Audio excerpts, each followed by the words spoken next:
Iniciamos entonces. Muy buenas tardes a todos los participantes. Les saludamos y les damos una cordial bienvenida desde la Dirección Infosalud, que pertenece a la Dirección General de Telesalud, Referencias y Urgencias del Ministerio de Salud. Bienvenido a todo el personal de salud a la telecapacitación del día de hoy, lunes 17 de julio, con el tema Compromiso pulmonar por exposición de gases y cenizas volcánicas en niños. Esta estará a cargo de la doctora Carla Cortijo Alfaro, médico neumólogo pediatra del Departamento de Pediatría del Hospital Nacional Arzobispo Loaiza, invitada de la Dirección Infosalud. Antes de dar inicio, indicamos que estamos compartiendo en el chat el enlace para el registro de asistencia. Les recordamos además que pueden enviar sus preguntas a través del chat de la plataforma Zoom y del canal de YouTube Telesalud Minsa Telecapacitaciones, que serán absueltas al finalizar la ponencia. Iniciamos entonces. Muy buenas tardes, doctora Carla Cortijo Alfaro. Es un privilegio tenerla con nosotros. Bienvenida y adelante, la escuchamos.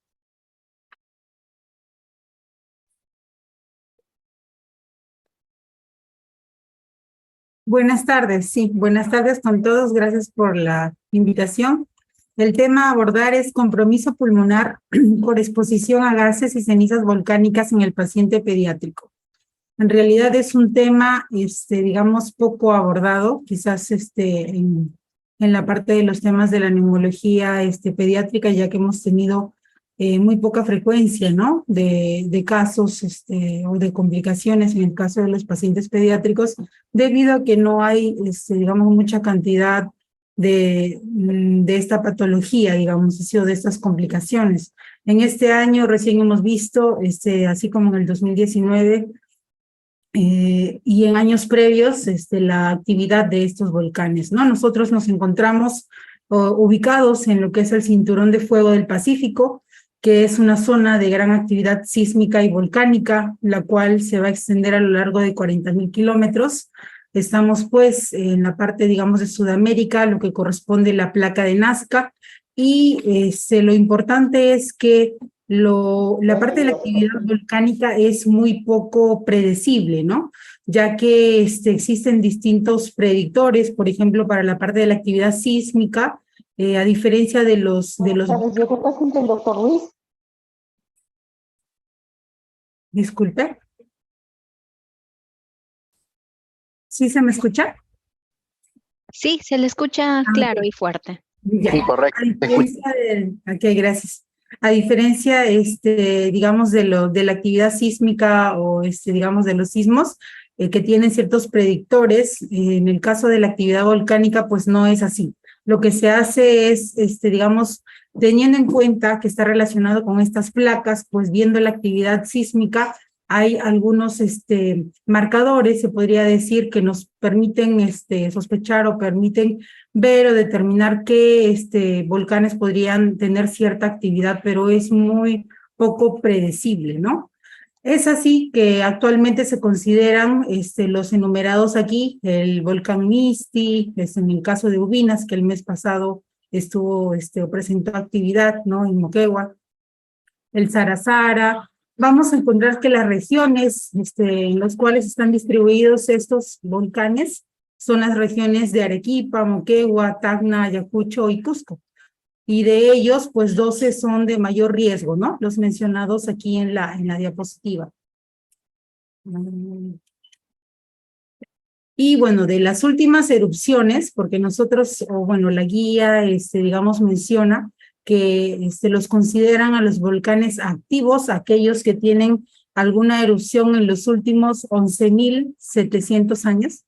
Y de ellos, las últimas erupciones aquí, en el caso de Perú, pues tenemos sobre todo en las regiones de Moquegua y Arequipa, ¿no?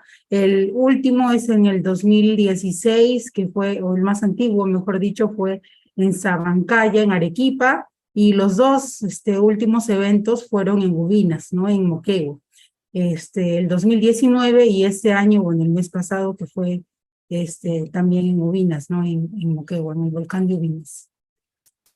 Nosotros aquí, bueno, trato de colocar que no solamente hay una repercusión a nivel, digamos, ambiental o a nivel de la salud, sino también en los diferentes estratos, ¿no? Tanto geográficos, va a haber afección a nivel, digamos, de la tierra, a nivel del agua, a nivel de todos los componentes que van a estar comprometidos en la parte del desarrollo de esta estructura del volcán. Asimismo, de acuerdo a la parte de los vientos o a la parte del ambiente, va a permitir la expansión de estos gases o de esta composición de la ceniza volcánica y por ende va a comprometer no solamente a cierto kilometraje o a zonas o localidades cercanas, sino también localidades más allá de las, digamos, cercanas al volcán, ¿no?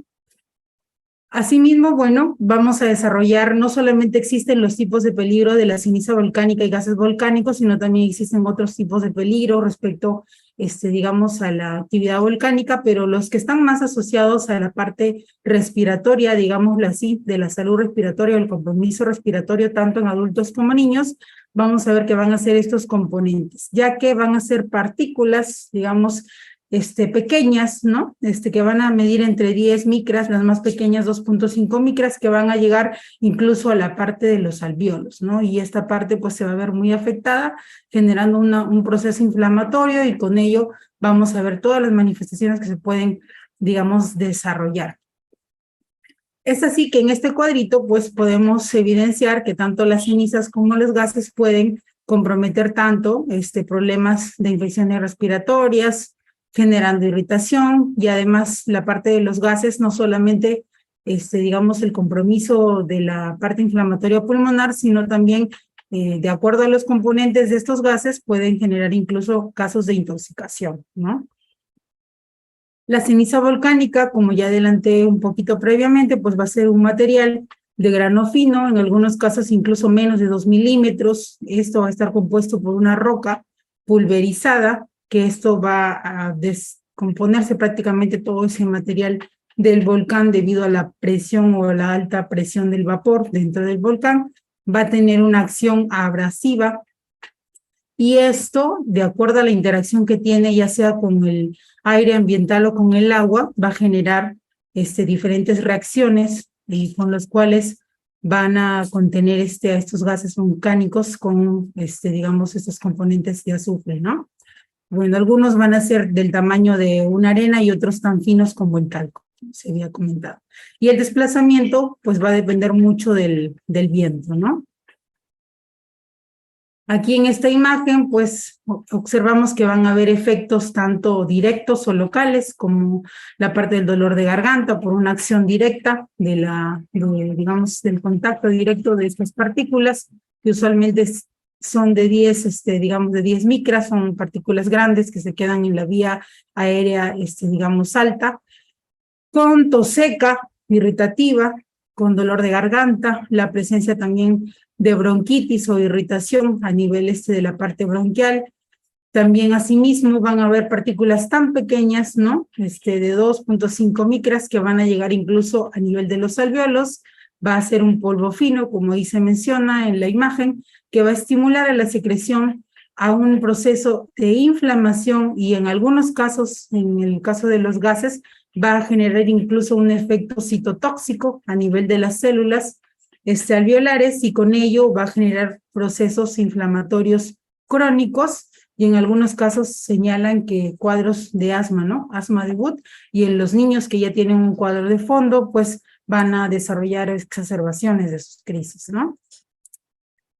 Los gases volcánicos, pues van a depender mucho de la parte de la composición de los mismos. Usualmente están, digamos, compuestos por dióxido de azufre, por monóxido de carbono, entre otros gases, y de acuerdo a la composición de estos gases es que va a conllevar, digamos, a las consecuencias a nivel de la vía aérea, ¿no?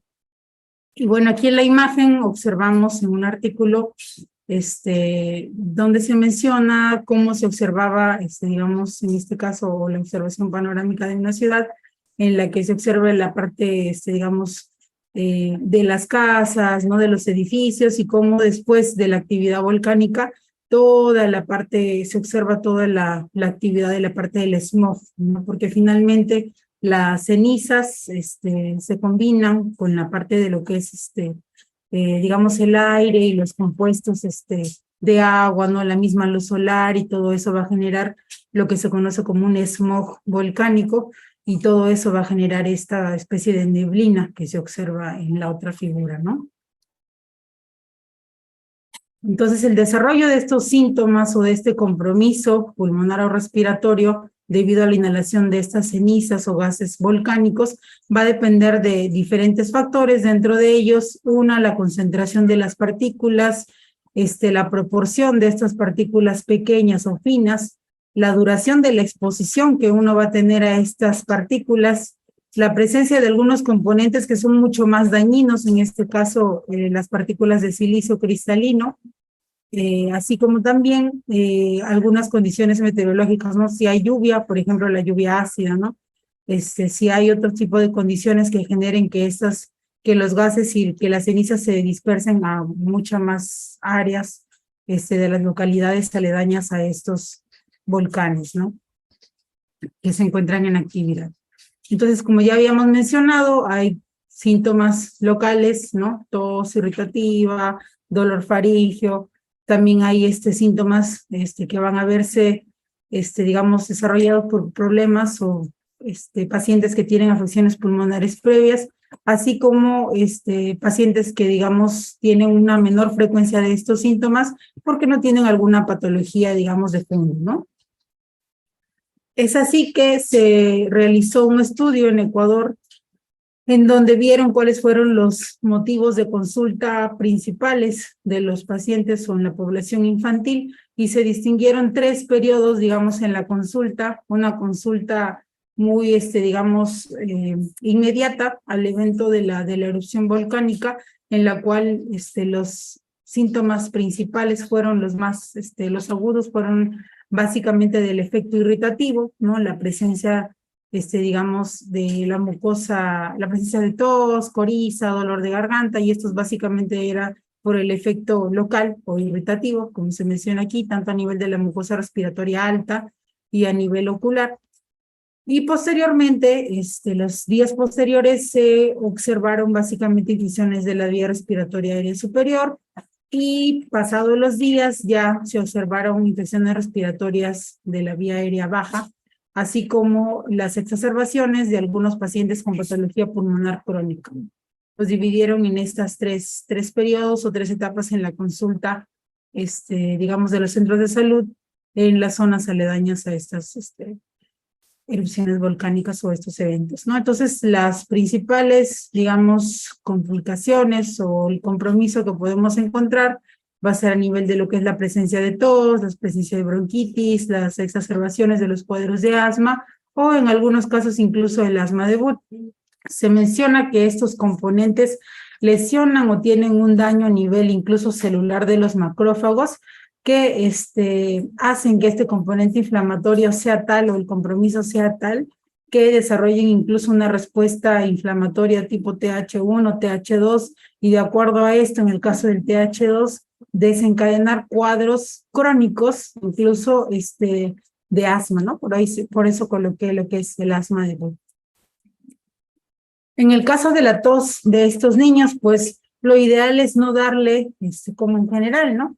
No darle antitosígenos ni compuestos que contengan antitosígenos o mucolíticos, ya que lo que se va a generar es la acumulación. La tos es un mecanismo de defensa para los niños, ¿no? La tos permite desplazar secreciones o componentes que se encuentran en la vía aérea, para que no exista un mayor contacto de estos componentes y no permita este proceso inflamatorio para que esto sea continuo. Entonces, si les damos antitosígenos, lo que generamos es que esos componentes permanezcan más tiempo en contacto con la mucosa respiratoria, ya sea superior, y asimismo estos mecanismos de defensa no se activen y pues progresen hacia la vía aérea inferior, y con eso generar mayor, digamos, contenido inflamatorio, mayor acumulación de moco, y con ello un efecto rebote, ¿no? Mayor tos, mayor, digamos, complicaciones, sobre todo en los niños más pequeños, ¿no? En los menores de 2 años.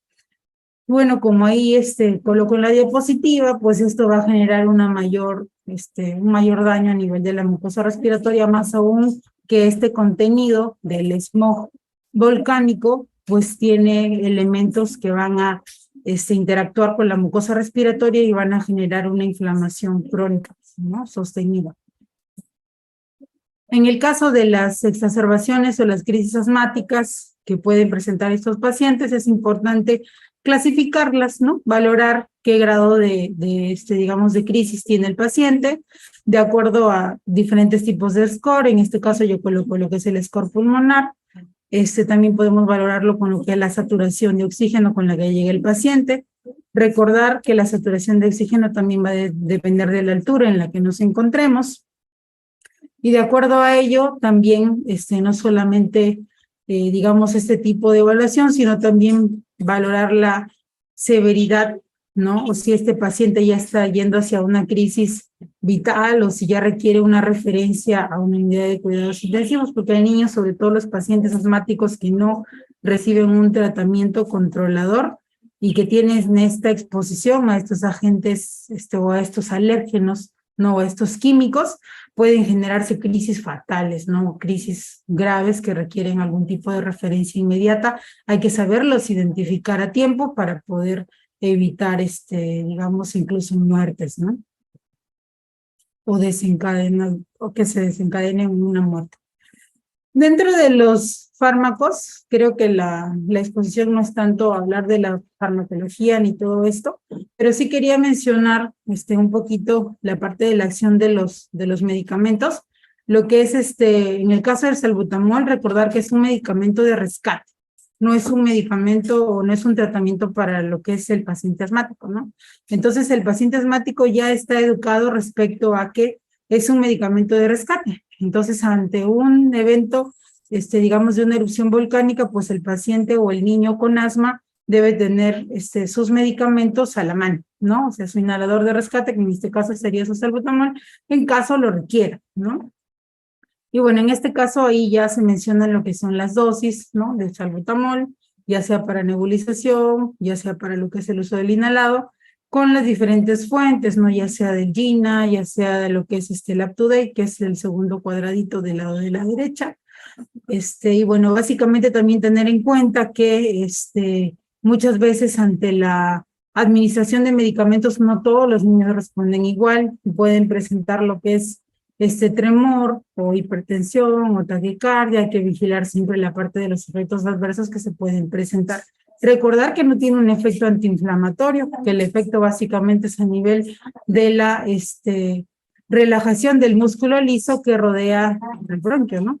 Porque siempre en la consulta se escucha a los papis mencionar, solo recibe para la inflamación su salbutamol, lo cual pues no es cierto, ¿no? Es básicamente para la parte del bronquio que está, digamos, contraído. Lo que va a hacer es dilatarlo, ¿no? Relajar el músculo, básicamente. Y eso es importante siempre recordar a los pacientes. Otro de los medicamentos que utilizamos, sobre todo en crisis moderadas y severas, pues tenemos a lo que es el bromuro de hipratropio. La presentación que tenemos en Perú es de 20 microgramos.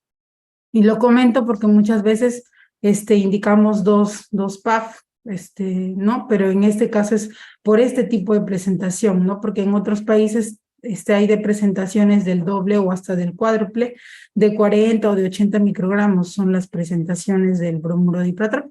Entonces, en el caso de Perú podemos considerar lo que es las dosis que señalan en el UpToDate, de 250 microgramos dosis o 500 microgramos dosis, que eso incluso sería entre 8 a 10 PAF, ¿no? Por dosis. Eso también es importante tenerlo en cuenta. Ahora, este medicamento, las guías mencionan que solo duran 48 horas o 2 días, que más allá de ello no tiene mayor beneficio, ¿no? La parte del corticoide, que es el antiinflamatorio, sí es un medicamento, digamos, selección ante las crisis moderadas, severas, en el caso de los pacientes con una crisis de asma. Y pues sí hemos dicho que estos gases y las cenizas o los componentes de las cenizas van a generar un efecto citotóxico, un efecto inflamatorio, pues es, digamos, el antiinflamatorio de elección en este tipo de casos, ¿no? En los pacientes asmáticos que se reactive o que presente una crisis, pues podemos emplear lo que es su digamos, corticoide, ¿no? Su antiinflamatorio, que puede ser, si el niño tiene una crisis moderada, pero tolera la vía oral, se le da en vía oral lo que es prednisona o prednisolona. Si es que no está en una crisis moderada severa, no tolera la vía oral, pues se le da ya sea intramuscular, endovenoso, dependiendo del centro de salud donde nos encontremos y de la disponibilidad del medicamento que tengamos. Muchas veces a la mano tenemos la dexametasona más que la metilprednisolona, no en todos los centros de salud tenemos este medicamento, ¿no? Importante recordar que el corticoide no solamente tiene un efecto, digamos, inmediato a los 15, 30 minutos de su administración, sino que también tiene un efecto a nivel nuclear, ¿no? Y extranuclear, y por ende, se queda mucho más tiempo en la sangre y también tiene efectos tanto, digamos, beneficiosos, pero también tiene efectos sistémicos, ¿no? Que también va de la mano de sus efectos adversos y hay que ver siempre la parte de la glucosa, de la presión arterial, todo ello hay que tenerlo en cuenta. Bueno, el sulfato de magnesio en realidad dependiendo del tipo de establecimiento, esta puede utilizarse en una crisis severa, ¿no? De 25 a 75, algunos dicen de 20 a 80 miligramos por kilo, la dosis máxima es 2 gramos, o sea, una ampolla en sí. Y, bueno, dependiendo del establecimiento de salud, si el paciente está con una crisis severa, se referirá y, bueno, esto será manejado en un establecimiento, ¿no? Que cuente con este tipo de medicamento. Y además, si ya utilizamos este medicamento y no tenemos disponibilidad de oxígeno, pues tenemos que estar ya pensando ya, pues, en referir al paciente de manera inmediata, ¿no?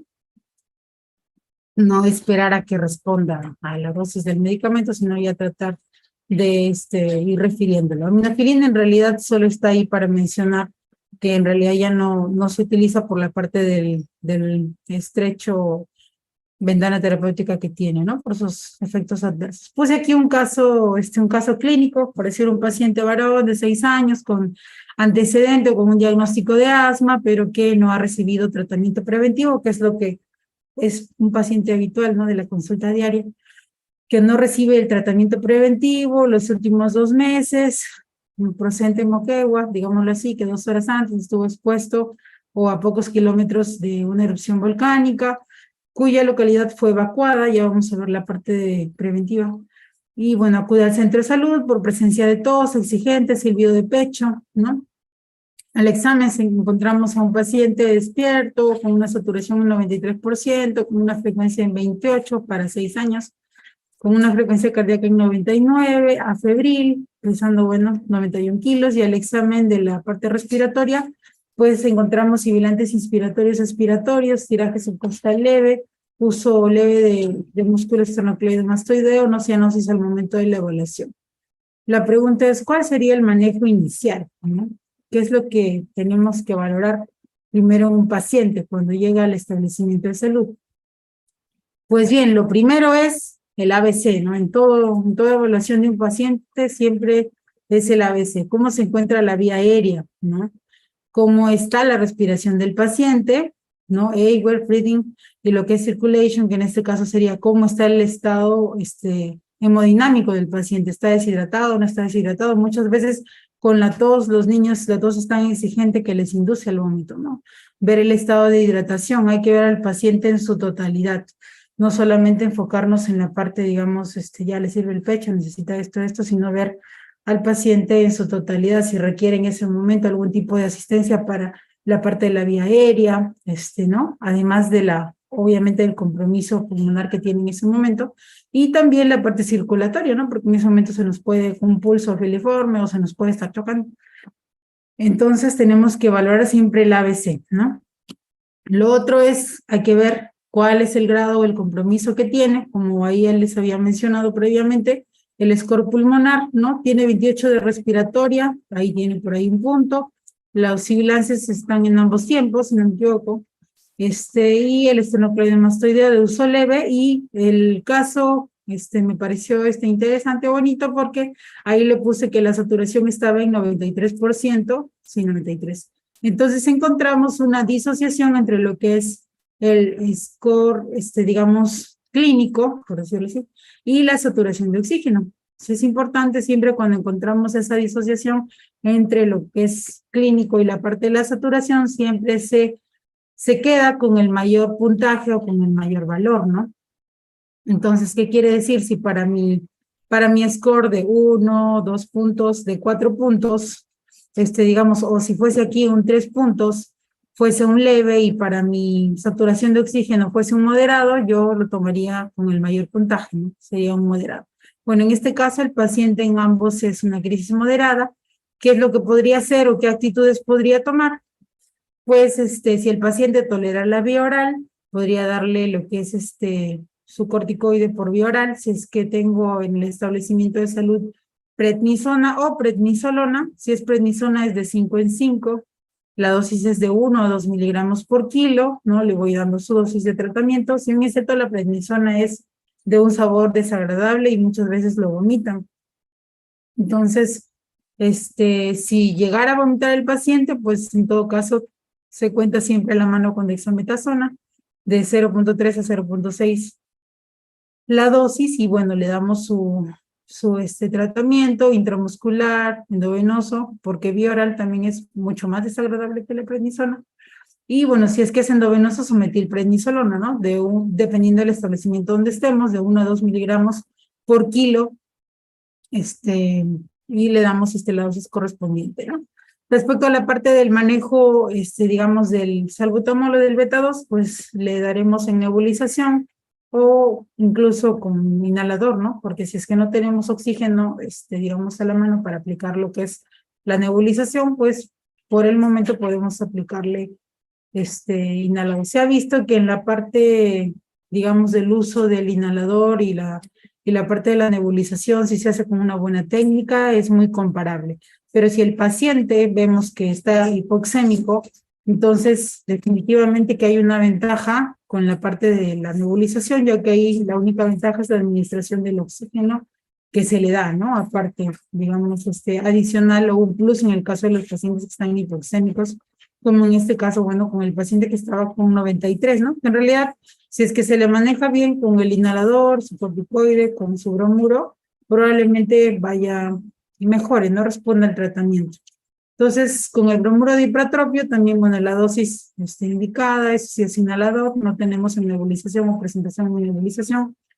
Se le reevalúa al culminar, digamos, su terapia de crisis y vemos si es que el paciente está estable para un tratamiento de mantenimiento o si es que el paciente requiere soporte oxigenatorio y, bueno, de acuerdo al tipo de establecimiento de salud, pues referirlo de acuerdo a la capacidad resolutiva, ¿no? Eso es en parte, digamos, lo que podemos hacer en el momento de que nos llegue un paciente con esas características. ¿Qué medidas preventivas podemos adoptar? ¿No? Bueno, existen algunos artículos básicamente respecto a lo que es Ecuador, Argentina, Chile, que mencionan, ¿no? Respecto a algunas recomendaciones en la población en caso de la erupción volcánica, que básicamente va a ser pues el cubrir los ambientes, ¿no? No salir de casa, alejarse de las zonas, digamos, de los alrededores o de la zona donde de la localidad del volcán, ¿no? Que está en erupción. Idealmente es la parte de, digamos, evacuar a todas las personas, ¿no? Pero si ya es algo, digamos, inminente o inevitable, pues protegerse en una zona segura, la parte de las rejillas, digamos, de la casa, pues protegerlas con paños húmedos, ¿no? Que no ingrese la mayor parte posible de lo que son los gases o la parte de las cenizas, porque eso es lo que genera la mayor afectación a nivel respiratorio, ocular, dérmica, porque vamos a tener afectación a nivel de los diferentes, digamos, sistemas. Como ahí observamos que es lo mismo. Y aquí también, pues como les comenté, ¿no? La medida más eficaz, alejarse de la zona, ¿no? De las emisiones. El uso de mascarilla es importante. Son útiles básicamente para evitar el ingreso de las partículas. En definitiva, va a depender bastante del tamaño de las partículas y el tipo de mascarilla que utilicemos. Voy a mencionar ahí voy a colocar ahí una imagen donde vamos a ver el tipo de mascarillas y cuál sería la más conveniente. Definitivamente que va a haber una mascarilla que nos va a proteger un poquito más de acuerdo al tamaño de la partícula y bueno, de los gases no nos va a, digamos, a proteger ninguna, ¿no? ya que estos definitivamente van a pasar por cualquier tipo de mascarilla que utilicemos. Los pacientes que tienen una patología crónica siempre hay que tratar de mantener o tener su medicación de rescate consigo y no olvidar aplicarse los inhaladores si es que están recibiendo algún tipo de tratamiento en el momento que ocurre, digamos, el evento, no suspender su medicación y tener siempre a la mano sus medicamentos, ¿no? Respecto al tipo o qué tipo de protección respiratoria son las más efectivas, como habíamos mencionado, va a depender de dos factores importantes. Uno es qué tan efectiva va a ser la máscara para filtrar las partículas, es decir, para impedir que las cenizas atraviesen la mascarilla o el material de la mascarilla, y cómo es que esta mascarilla se va a ajustar a la cara de manera que va a impedir que éstas ingresen por la parte de los bordes de la mascarilla, ¿no? Ahí observamos 4 imágenes donde se observan, pues muchas veces vemos personas que utilizan, ¿no? Material de la tela o a veces de la misma ropa, se colocan, o bueno, mascarillas deportivas, mascarillas, digamos, simples, de tela, y bueno, la mascarilla quirúrgica simple, ¿no? Pero en este caso, idealmente la protección más efectiva pues se va a tener con la N95, ¿no? Como se observa o como se menciona aquí, por la parte del sellado y por la parte también de digamos, del filtro que tiene este tipo de mascarilla. Como hemos visto, el tamaño de las partículas van a ser desde 10 micras hasta muy pequeñas, 2.5 micras, ¿no? Por eso justamente se sugiere este tipo de mascarilla para poder protegernos un poquito más, ¿no? Y esta protección sea mucho más efectiva. Entonces, un último mensaje, siempre la prevención es una gran herramienta para mejorar la salud de todos, ¿no? Gracias. Gracias nuevamente, doctora Carla Cortijo Alfaro. En realidad, por la coyuntura actual en la que vivimos, es un tema, al parecer, nuevo, ¿no? Para muchas personas y más para el personal de salud, ¿no? Pero debemos de estar preparados, ¿no? Entonces, voy a agradecer, por favor, a los participantes. Puedan realizar sus preguntas a través de la plataforma chat del Zoom, ¿no? Y asimismo, doctora, voy a dar algunas preguntas. Voy a leer las preguntas que tengo en YouTube. ¿Qué complicaciones o consecuencias severas puede traer los gases y cenizas de un volcán si la persona vive o está a menos de 5 metros de esta? Menos de 5 metros.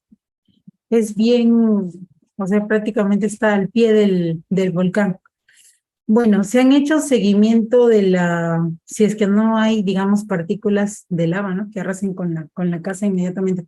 Se ha visto estudios en los cuales mencionan que no solamente es la parte de la distancia, sino la concentración de las partículas, ¿no? Obviamente que va a tener mucha más concentración de gases y de partículas o de cenizas, mucha mayor exposición. En algunos casos incluso mencionan la presencia de mesoteliomas, o sea, también hay procesos de fibrosis en casos muy crónicos, ¿no?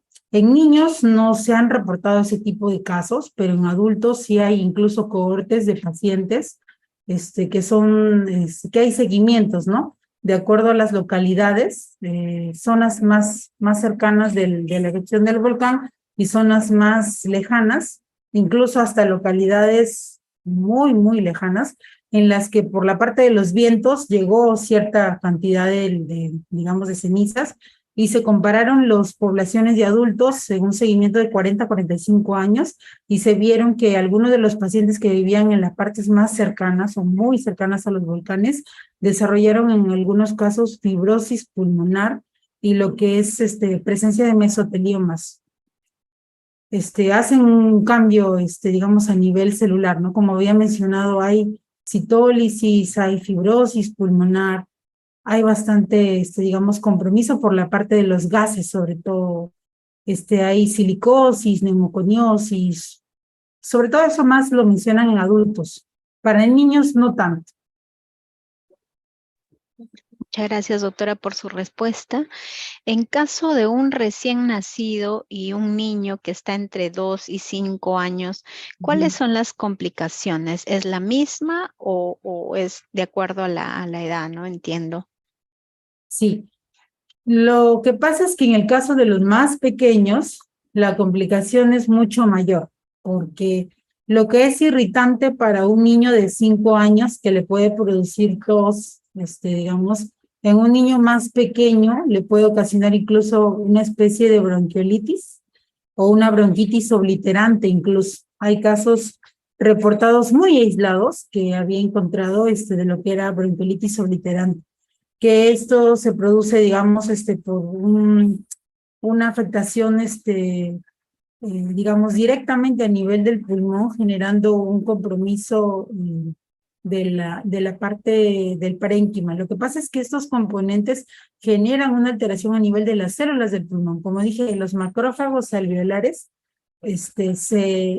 como que si se meten a nivel de la célula del macrófago alveolar, lo alteran, porque alteran incluso a nivel, digamos, celular, y esto hace que otras, células proliferen, generando fibrosis, ¿no? Y en el caso de los más chiquititos, les generan, le llaman una neumopatía intersticial, en el caso de los más chiquitos, de los niños más pequeños, y en algunos casos bronquiolitis obliterante. O sea, son niños que tienen una saturación baja, infecciones pulmonares recurrentes, que requieren otro tipo de medicación, ¿no? Una función pulmonar baja también. Sí, que tienen en realidad un mal pronóstico, ¿no? Talla baja, crecen un poco, ¿no? Entonces, en realidad todo se ve afectado. Mientras más pequeño, mayor es el compromiso.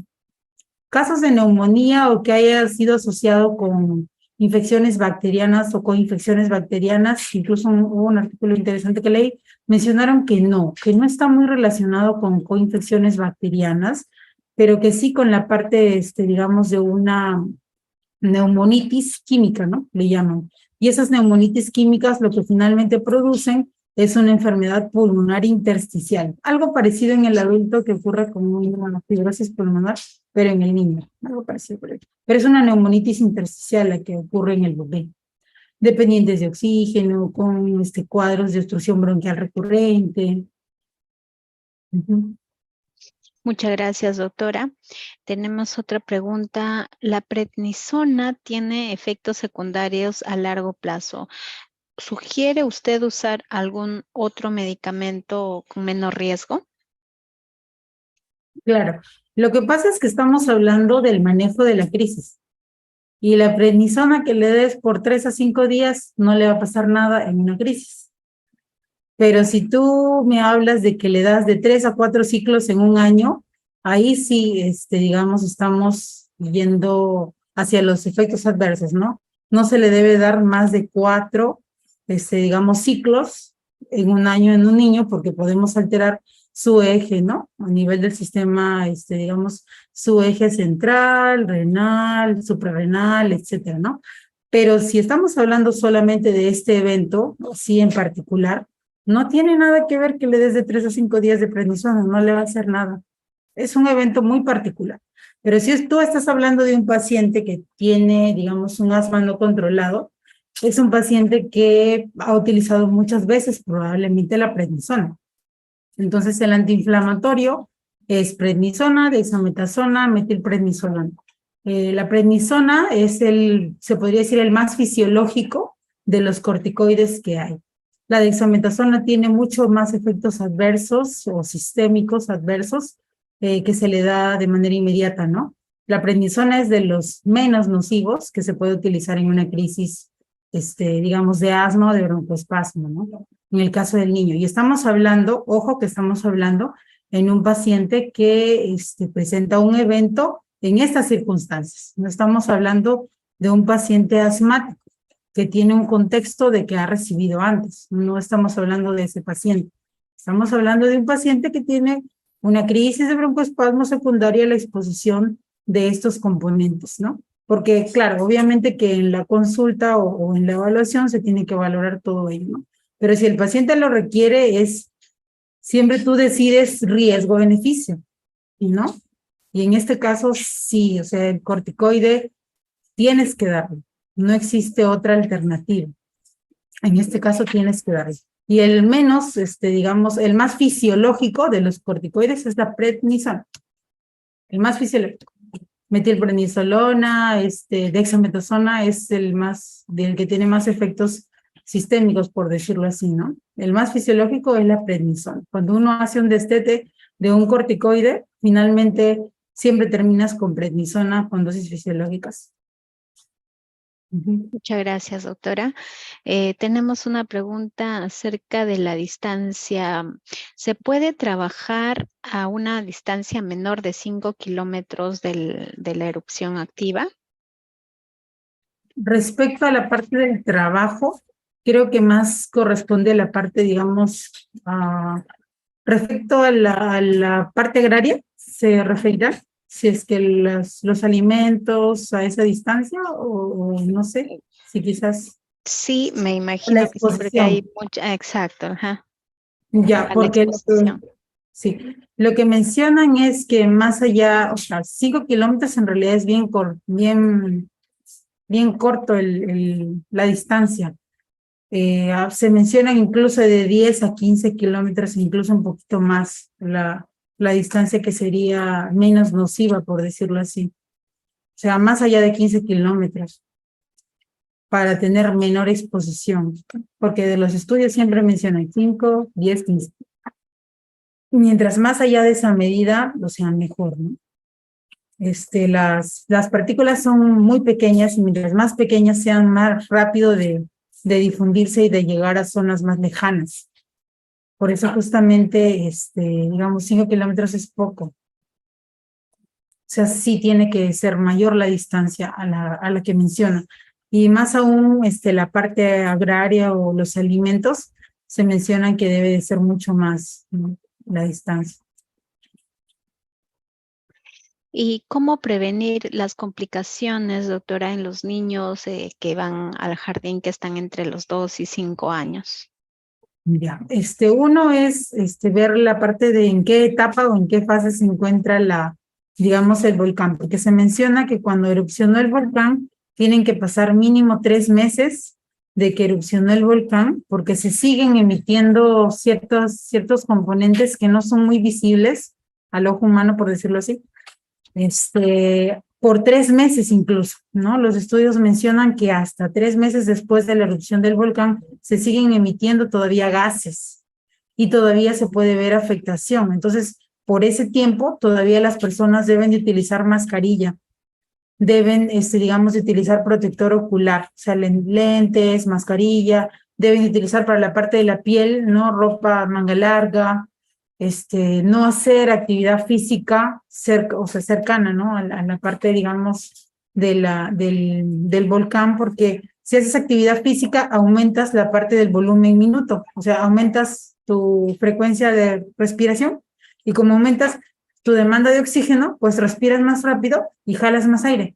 Y al jalar más aire, aumentas más la parte de la circulación de las partículas o de la exposición al ambiente, ¿no? Entonces, circula más y tienes más interacción con las partículas que hubieran en el aire, ¿no? Entonces dicen no hacer ejercicio, o actividades en el aire libre, en la parte de la ropa, que es completamente, digamos, manga larga, ¿no?